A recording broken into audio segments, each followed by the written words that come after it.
নমস্কার বন্ধুরা, আমি ইন্দ্রাণী আবারও চলে এসেছি এক মুখরোচক রেসিপি নিয়ে। আজকে বানাবো বিকেলের সেরা সঙ্গী খাস্তা খাস্তা ভেজ পকোড়া।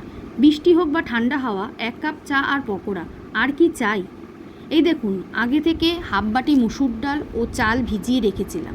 এবার সেগুলোকে মিক্সিতে দিয়ে সাথে এক টুকরো আদা দিয়ে ভালো করে পেস্ট করে নিলাম। তারপর একটা বাটিতে নিয়েছি কেটে রাখা গাজর, বিট, আলু ও পেঁয়াজ। আপনারা চাইলে নিজেদের পছন্দ মতন ভেজিটেবল দিতে পারেন।